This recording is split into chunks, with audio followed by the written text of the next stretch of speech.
compagnie, donc voilà, on se retrouve pour une spéciale fleuve. Donc on se retrouve sur la Saône, on est descendu du côté de Lyon, on est exactement sur le parcours de nuit de Trévoux, exactement. Donc on a trouvé ce poste, je connais pas du tout, pas de repérage, on a tout fait par Maps, on est arrivé ce matin à peu près sur les 6 heures, on a commencé à regarder un petit peu ce que le secteur nous proposait sur ce type de parcours, en sachant qu'il y avait des parcours de nuit aussi bien plus bas avec des ports, toutes ces choses-là. Là, j'ai voulu rester dans un contexte vraiment de fleuve et essayer d'avoir un maximum de poissons. On est là sur une session jusqu'à à peu près lundi. Ça nous fait à peu près un peu plus de 72 heures de pêche. Donc sur cette pêche, le poste derrière nous, on est sur un platy gravière. On va retrouver notamment du nénuphar, on va retrouver de l'algue. On a des grosses péniches qui passent et je pense qu'on va arriver quand même à mettre en place une pêche assez sympathique. Donc pour les produits à la carte batterie, on est parti sur le Crapengo en amorçage, Copec basique. Et après en neige, on viendra utiliser la nouveauté 2019, donc les Scopex Krill, de la gamme probiotique de chez Starbait. Et ensuite, à côté de ça, on viendra rajouter, faire une pêche et une pêche de nuit sur les cédromes, notamment les pêches feeder aux silures, comme on l'avait promis. Donc on va essayer de faire cintrer les cédromes comme il faut pour développer tout ça. Donc pareil sur les pêches au niveau du silure, je suis resté sur le Starbait au niveau des farines, tout ça.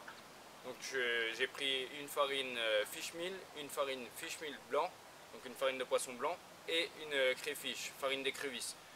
Donc ces farines d'écrevisse, on va les associer à du pelé de goéland, donc en 9 mm, 15 mm et 25 mm, et on va les écher avec une pop-up. Donc c'est un montage qui marche assez bien sur notamment les rivières, les choses comme ça. Donc on vient mettre deux gros pelés en 25 mm avec une pop-up bien rose, un marquant assez prononcé. Donc je vais laisser venir pour vous montrer le montage à peu près, comment ça se présente, et ensuite je vous montrerai les présentations de la compagnie.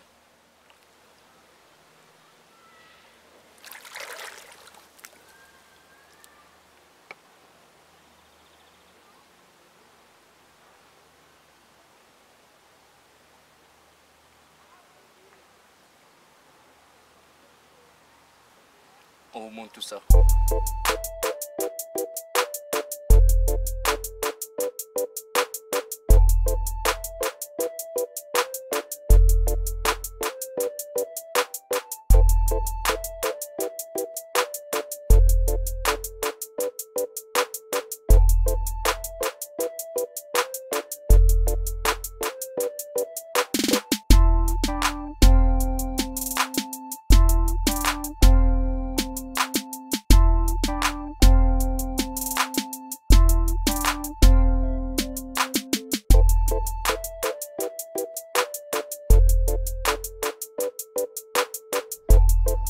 Donc voilà, on va faire un petit peu le point sur la première nuit qu'on a passée sur le fleuve de la Saône, du côté de Lyon.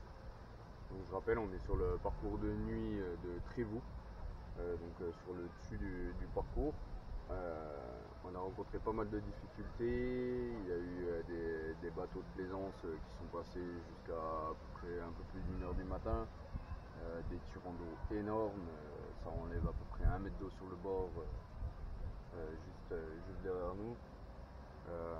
Du coup, forcément, les herbiers se mettent en mouvement. On a des herbiers qui se déplacent à des moments sur les plus grosses péniches qui se déplacent de quasiment 5 mètres sur les côtés et tout. Donc, pas mal de difficultés hier soir. On a réussi à lever un petit poisson, une petite carpe sur une ligne à l'opposé, donc un peu coupé. On est sur une pointe en fait. Donc on a vraiment allez, à peu près à 40 mètres du bord, on a vraiment une remontée puis une redescente sur la partie navigable. Donc ça permet de couper vachement la lame de fond des péniches. Donc un peu moins de perturbation, il y a juste l'effet de montée-descente de l'eau, mais sans forcément de tirant.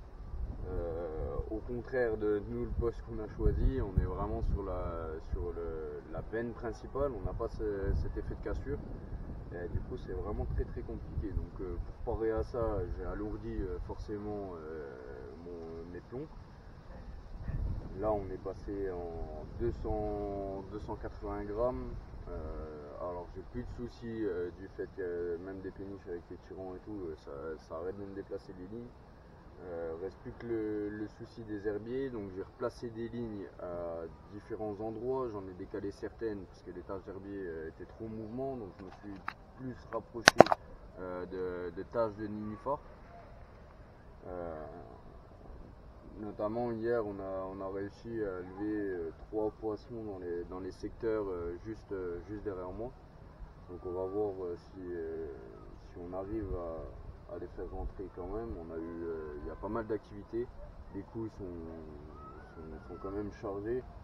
Malheureusement, la pêche est vachement compliquée due à la navigation et tout. Là, ce matin, on a eu quelques plaisanciers qui sont passés, mais ça a fait plus de bien que de mal. C'est que ça a enlevé toutes les herbes hier soir. Donc ça a dégagé certaines zones.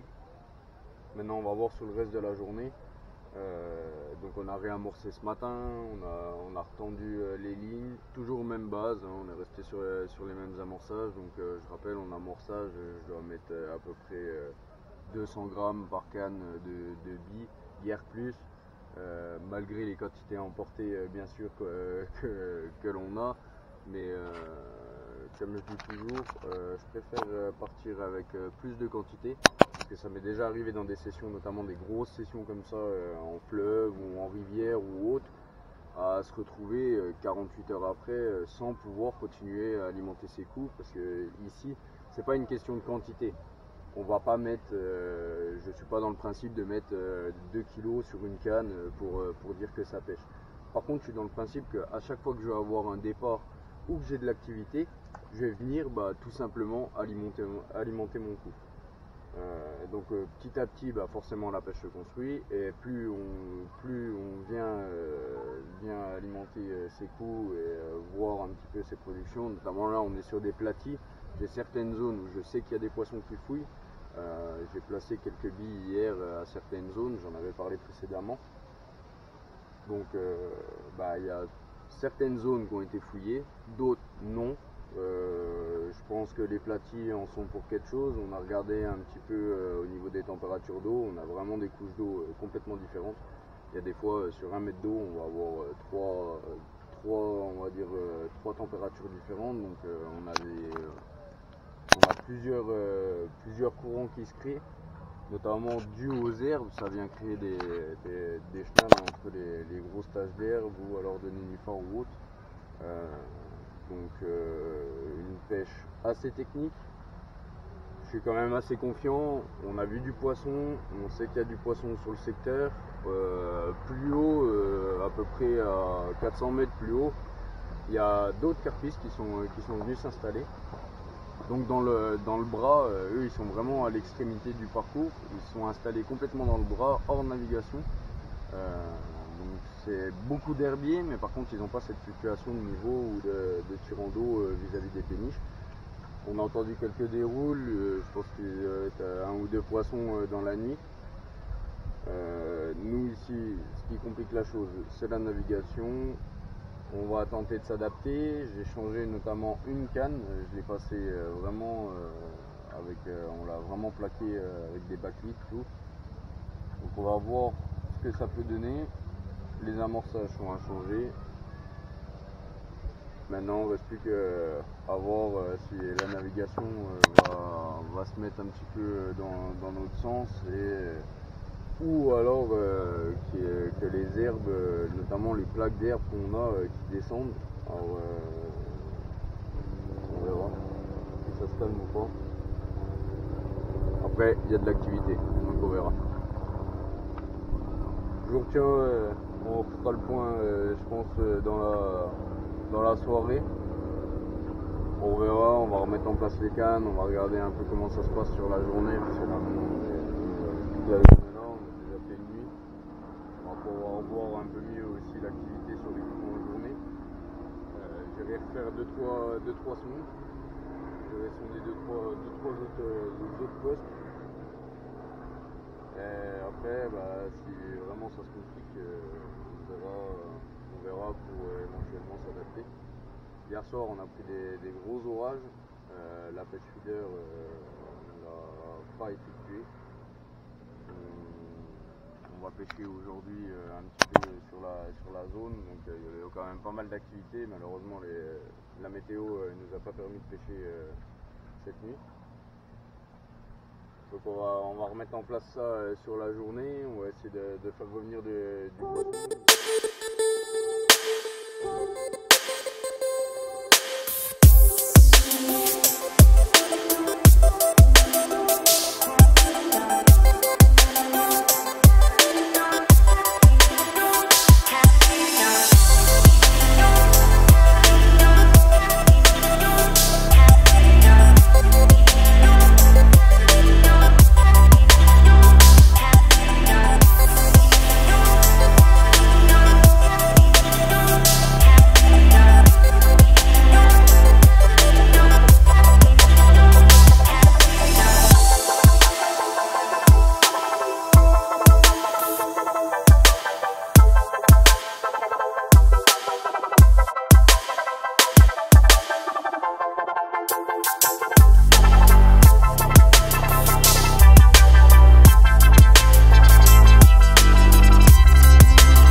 L'approche qu'on va mettre en place. Donc, comme je vous le disais tout à l'heure, on va utiliser les farines Aidit. Donc là je vais utiliser une farine de poisson blanc. Je vais venir rajouter dedans une farine fish meal, pareil de chez Aidit, et une farine en crayfish, donc une farine d'écrevisse. 3 farines où je vais venir me servir pour enrober mes pelets. Donc, comme des farines standards, je viens les brasser sèches pour pouvoir avoir un mélange homogène. Vous n'avez pas l'odeur, mais moi je peux vous dire que déjà ça me plaît.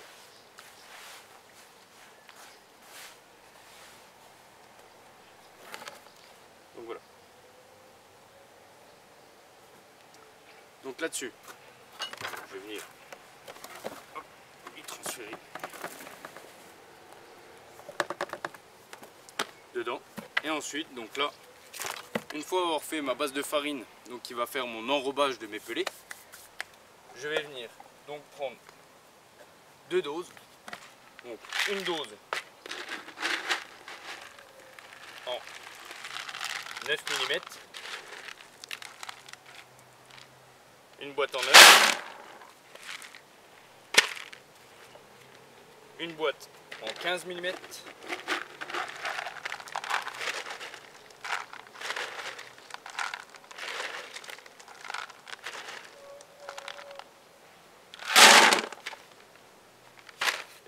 mettre une demi-boîte de 25 mm. Les 25 mm, je ne veux pas non plus trop en mettre.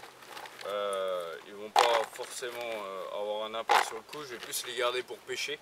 J'en ai pris vraiment que 5 kg, c'est juste vraiment pour avoir de la grosse sèche dessus.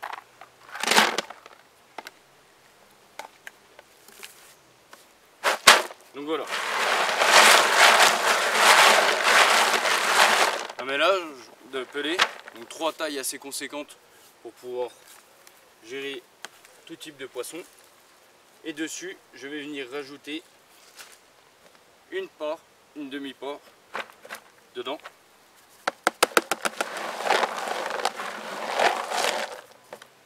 Et donc là, ensuite, je vais venir rajouter. Tu vas pouvoir me passer le SK? Hop. Je vais venir noyer mes pelés avec du SK30, donc pareil de chez Starbait. Donc là, je vais venir mettre à peu près la moitié du flacon.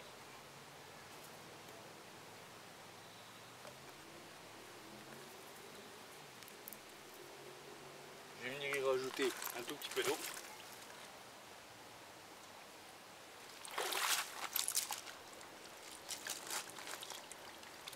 On y mélange légèrement.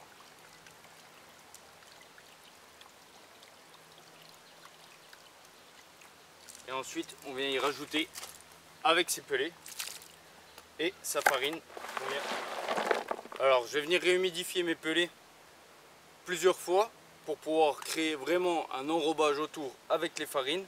Et je vous montrerai ce que ça donne ensuite en pêche. A plus tard.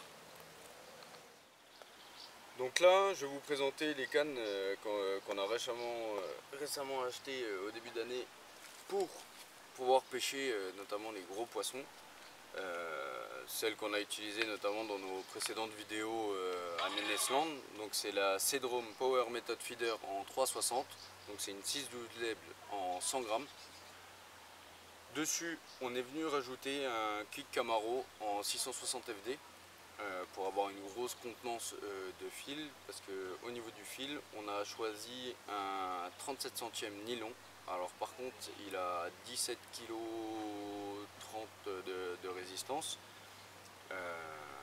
donc au niveau rapport poids puissance on n'est pas trop mal. On a choisi pour la pêche, pour le début de pêche, de partir sur les sions en 2 os et demi. On démarrera comme ça pour le départ.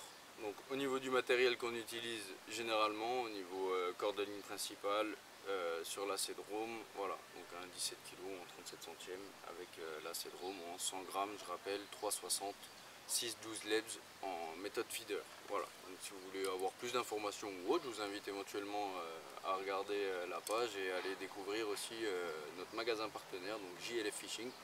Donc voilà. Je vais vous montrer maintenant ce que je vais mettre en place au niveau du montage. Au niveau du montage, on va venir mettre un connecteur.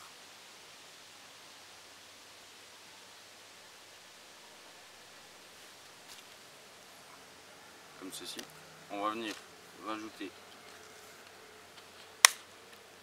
une perle.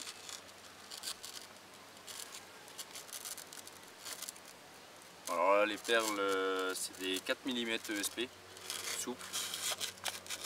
Alors j'aime bien ces perles là parce qu'elles ont un côté où elles sont un peu plus profilées, un peu plus creuses. Ce qui permet de vraiment accueillir, notamment quand on utilise des connecteurs avec un embout vraiment arrondi déjà pour amortir. Ça se chevauche bien et ça permet d'éviter d'emmêler la ligne au lancer ou autre.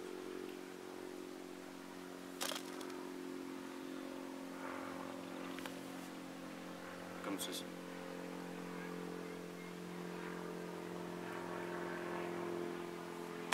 Ensuite là-dessus, je vais venir rajouter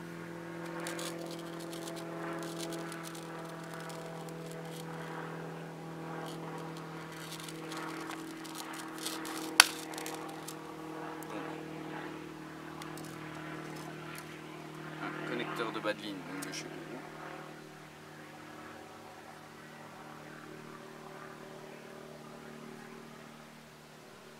beaucoup vont dire c'est petit.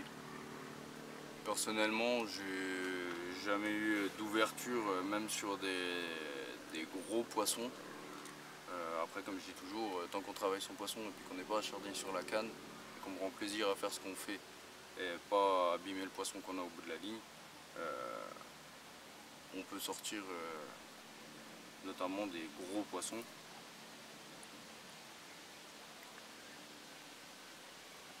Avec du matériel, on va dire, plus léger, pas forcément moins résistant, mais beaucoup plus léger.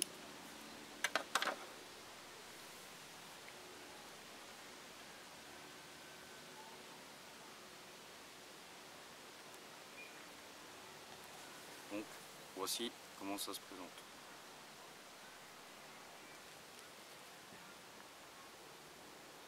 Pour le montage, au niveau de l'agrafe, une perle pour amortir et un connecteur au niveau du badin. Ensuite, au niveau du badin, donc là, pour débuter la pêche, pour voir un peu comment ça se passe, je sais qu'il y a des très beaux spécimens, notamment aux silures. J'ai décidé de partir sur une trilène, donc un 100% fluorocarbone en 0,45 centièmes. Donc il a 15,46 kg de résistance, donc on reste dans de bonnes proportions vis-à-vis de mon corps de ligne. Alors que on n'a pas trop d'encombrement au niveau du trou qu'on a repéré précédemment. Donc j'ai fait le choix de débuter sur un fluorocarbone. Par la suite, si vraiment ça commence à se compliquer au niveau des herbiers ou autres, c'est sûr que je vais passer notamment en tresse. Donc je pense que j'opterai pour une tresse Black Cat.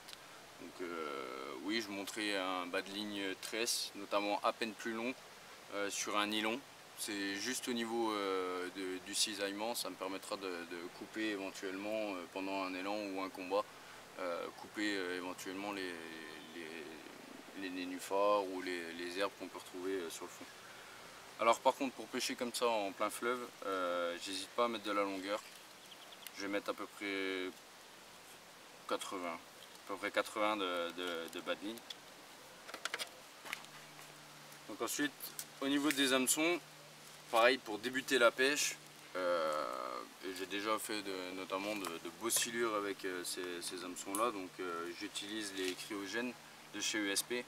Là je vais rester en taille 6. Alors beaucoup diront c'est une petite taille.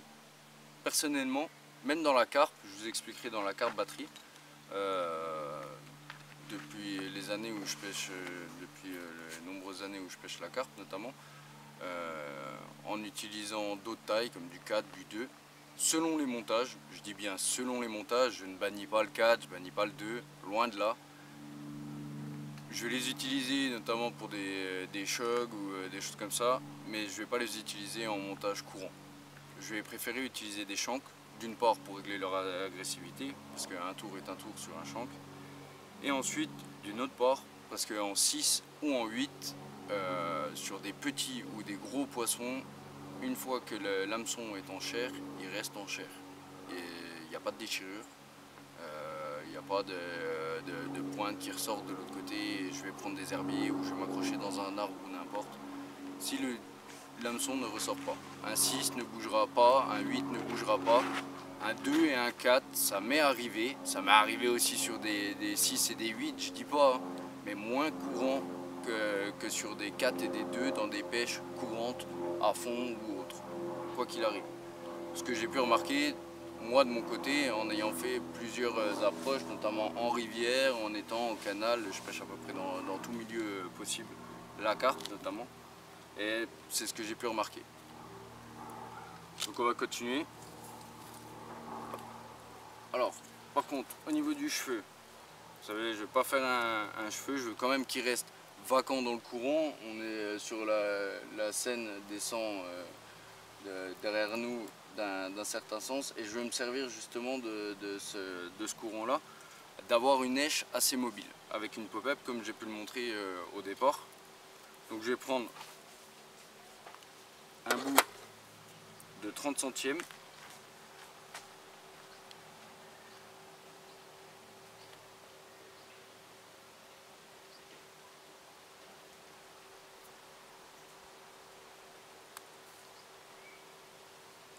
va me permettre de faire mon cheveu. Donc je vais déjà le positionner comme un cheveu normal, comme une ligne on la passerait. Sauf que c'est pas lui qui va venir faire mon nœud. Je vais utiliser mon fluoro.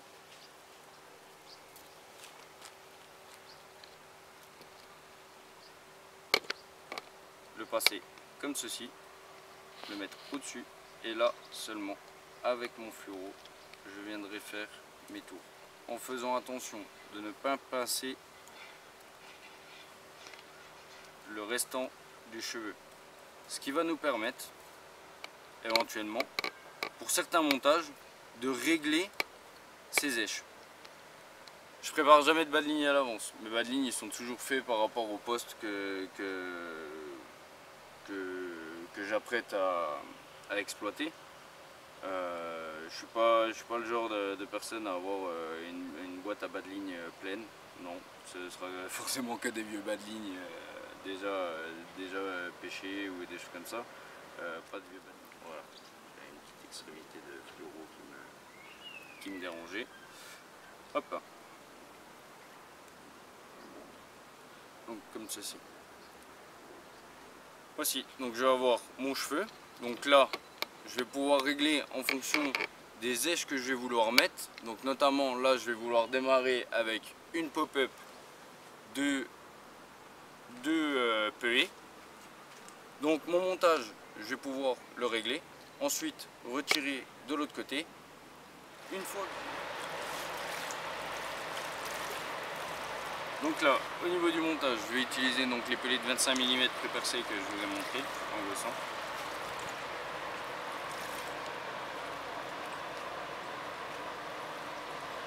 Et donc au-dessus, je vais venir rajouter une pop-up.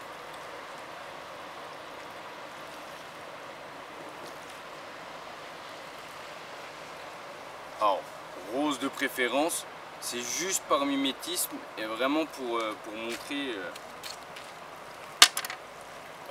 Par contre, t'as un stop V, parce que les autres stops ils n'ont pas. Alors pareil, je préconise pour tout ce qui est pelé et tout, de pêcher avec des stops en forme de V. Plusieurs marques en font ou autres. Pourquoi ne pas pêcher avec des stops comme on pourrait retrouver notamment dans certaines boîtes qui sont fournies des petits stops comme ça. Alors pour les bouillettes, je dis pas, c'est très discret, ça se met bien en place, tout. Mais pour des pêches où par exemple on viendrait rencontrer, notamment ici on pourrait rencontrer des écrevisses, on pourrait rencontrer, ça c'est les vagues. On pourrait rencontrer notamment énormément de blancs qui viennent taper dedans ou autre. Donc voici des pochettes de stop en V notamment. Donc là, vu qu'on n'est pas sur le pelé, c'est la pop-up qui arrête mes pelés. Je mets un petit V, j'ai pas besoin d'un gros V, mais quand vous montez des pelés directement, sans pop-up, que vous pêchez à fond, vous pouvez vous retrouver embêté, perdre les èches, remonter des lignes qui sont pas pêchantes, peu importe. Donc je vous préconise d'utiliser ces stops en V qui se mettent à l'intérieur du pelé et qui le maintiennent.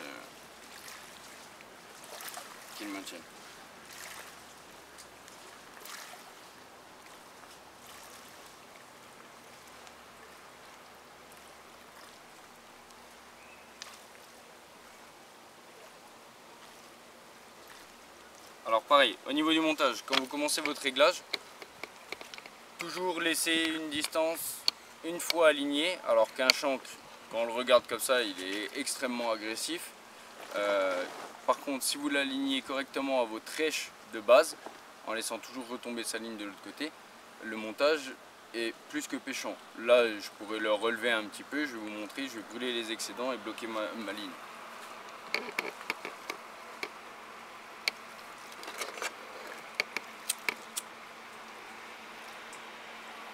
Donc avec un gros nylon, c'est plus facile de faire une boule d'arrêt. Avec des petits nylons, c'est un peu plus compliqué. Je vous préconise de faire des fois 1 ou 2 nœuds avant de brûler pour rajouter un peu de matière.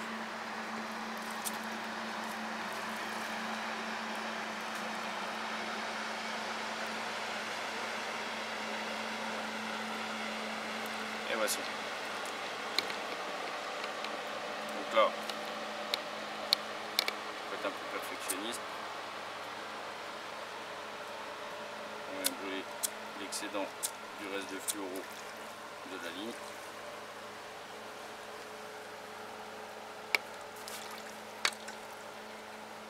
Et voici un montage.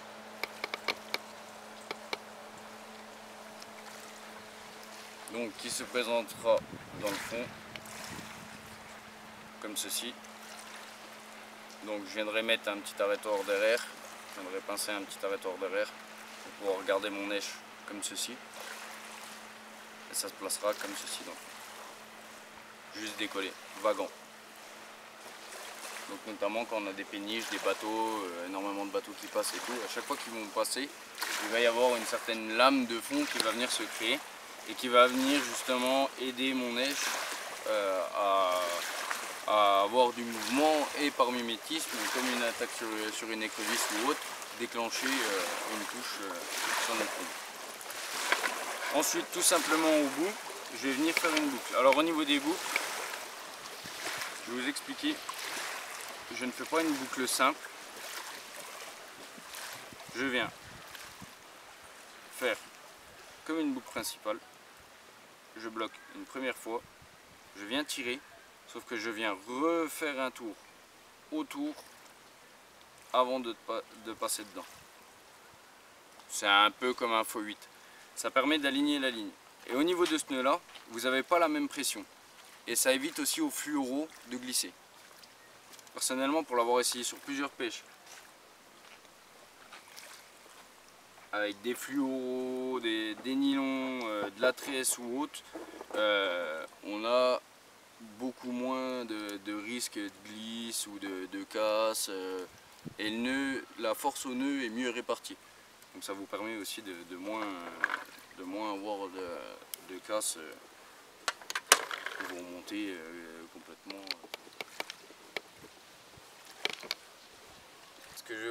Donc là je vais vous expliquer ce que je vais faire en montage. Donc par contre sur les cannes à carpe, j'utilise mes ProWest, donc c'est des ProWest Odessa en 13 pieds là actuellement, et je vais utiliser une 10 pieds pareil en Odessa.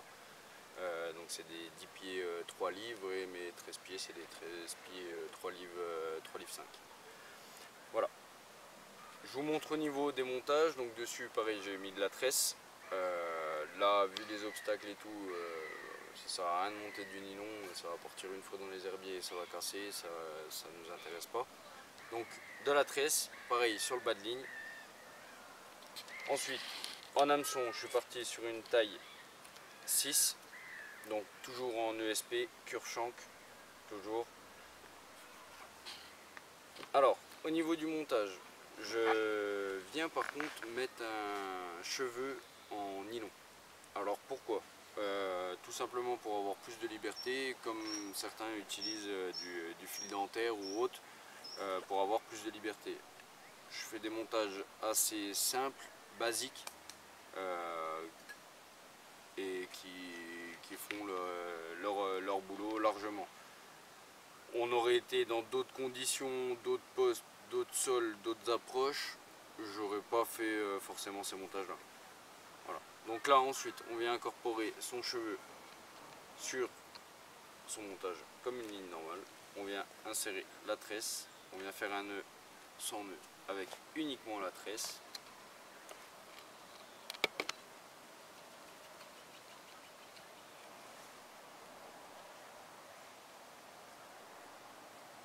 Alors mon Cure-Shank personnellement je le règle à 6-7 tours, tout dépend. Ça m'arrive de faire que des 5 tours, mais c'est vraiment dans des pêches ultra agressives où je suis dans des encombrements. Là on est dans des herbiers certes, si on prend le matériel nécessaire, les herbiers sont secondaires. C'est plus l'amas de poids qui peut être contraignant qu'on va dire le risque de casse en lui-même de la ligne dû à un frottement ou à une abrasion du fil.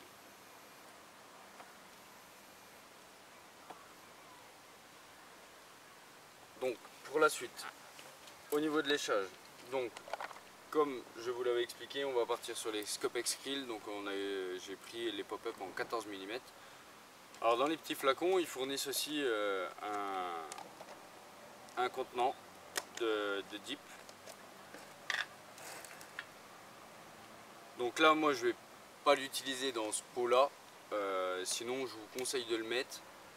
Alors si vous n'utilisez pas toute votre boîte, je vous conseille de le remettre dans une autre petite boîte étanche et l'utiliser uniquement sur les billes. Plus vous allez les laisser longtemps dans des dips, plus vos billes, c'est pas qu'à pourrir ou n'importe, c'est juste qu'en fait elles vont durcir et à piquer après vous devrez forer une bille. Alors par contre si vous avez du poisson chat ou n'importe, bah voilà, une stratégie pour faire durcir de la bille et en même temps les dipper par exemple. Donc là moi je vais pas les utiliser, je vais juste utiliser une pop-up en 14 avec donc pareil en 20 mm les probiotiques, pareil Scopex Krill.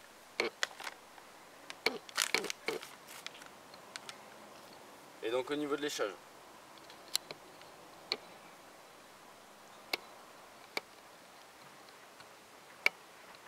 donc j'ai à aplanir mon montage pour la présentation.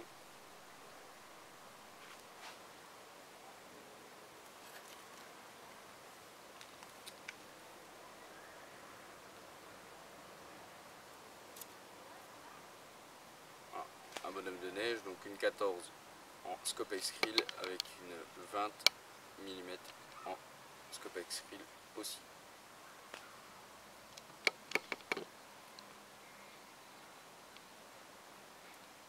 Alors pareil, petite anecdote, je ne vous ai pas montré sur le cheveu, mon nœud je le recule. Alors il n'est pas dans ma 14 mm, mon nœud de cheveux, il est dans ma 20 mm. Alors pourquoi? Parce que je vais me servir aussi de mon nœud pour déjà maintenir ma bouillette dense. Voilà, tout simplement. Petite astuce. Pour ceux qui des fois ont le problème en faisant des cheveux à peine trop courts ou autres, ont le problème de bouillette qui glisse, et du coup c'est vrai qu'au niveau présentation votre pop-up danse descend, votre pop-up reste en l'air et ça fait un jour entre les deux billes, ce qui n'est pas très bien présenté, notamment dans des pêches compliquées ou autres, et peut parfois faire des décroches si le montage est pas pris. Voilà, donc toujours pareil, l'avantage c'est qu'on peut régler son cheveu en fonction de ses èches par la suite. Donc là, vu que j'utilise un nylon à peine plus fin, je vais venir repasser à l'intérieur, faire une boucle en fait,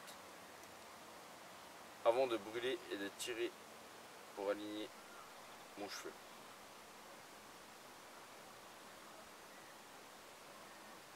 Voilà. Ensuite, on brûle son excédent.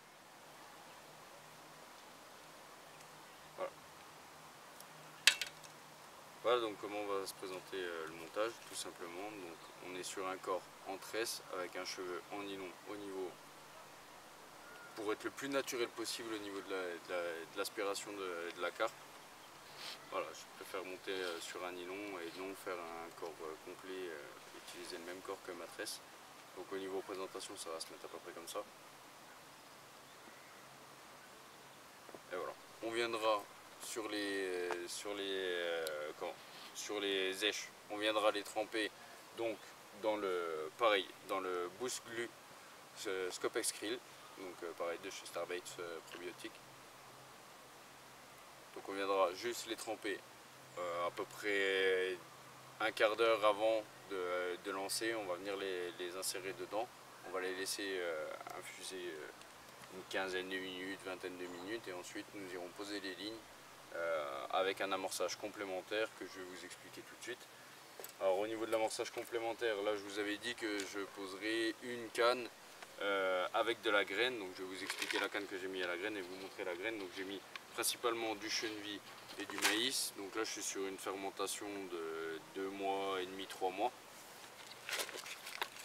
Dedans je vais venir rajouter, donc vu que c'est de l'amorçage, alors cette canne là sera posée vraiment sur la gravière, je ne suis pas pris dans la veine principale on va dire de la sonde. Donc j'ai pas vraiment de tirer. Je peux me permettre de couper de la bille. Voilà, ensuite dans cet amorçage, je vais venir rajouter 2 petites poignées de billes comme ceci.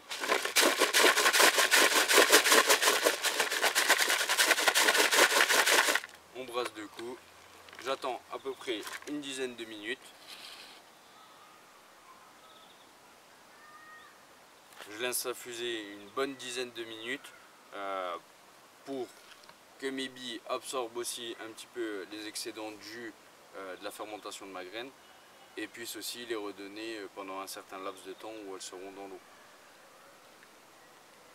Et après, on verra ce que ça donne par la suite la compagnie.